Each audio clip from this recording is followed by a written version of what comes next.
ketahuan. Bendung ya? Orang Eksa itu di bendung. Sama Eksa nya minta tolong. Buat ngebendung. Kalau hujan gitu juga. Kalau hujan parah lagi kali. Ya, kalau undangnya nggak hujan. Kalau semalam udah hujan. Jadi ini mutlak air tinja bang.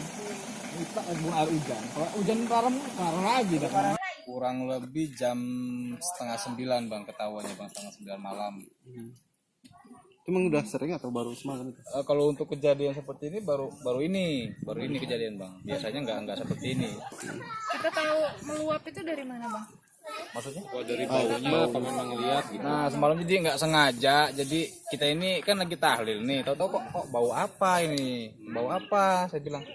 Ini kita naik ke atas.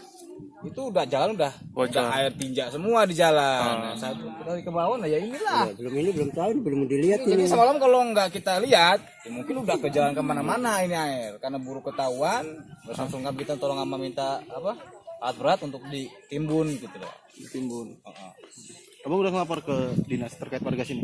Udah, ini makanya kami ini lagi nunggu sampai sekarang belum datang ini dari yang bersangkutan gitu loh. Tolong PD kebersihan itu. ya, maksudnya apa tanggapannya gitu loh. Tolong aja loh gitu. Maksudnya ditanggapi lah gitu keluhan. Lanjutnya ya bang ya. Kami ini masyarakat sini karena kami merasa resah dengan bau yang nggak sedapnya gitu.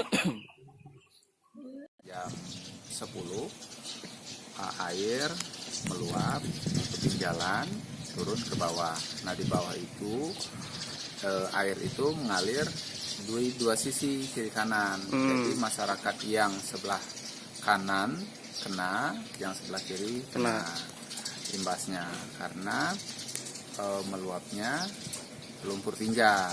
Karena memang pihak swasta ini membuangnya tidak pada tempatnya, tidak ke kolam yang anaerob. Mereka buang di kolam SSC.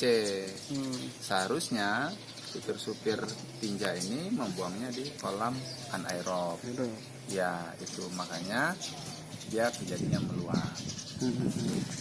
Ini kok protes dari warga, memang kejadian semalam langsung warga pada kesini langsung? Ya, jadi semalam itu sekitar 10 warga lah ke sini.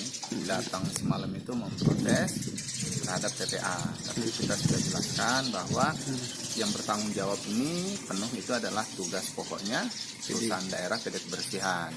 Kalau TPA itu adalah ngurus persoalan sampah yang masuk ke peratannya. Siap. Itu konfirmasi PD kebersihan.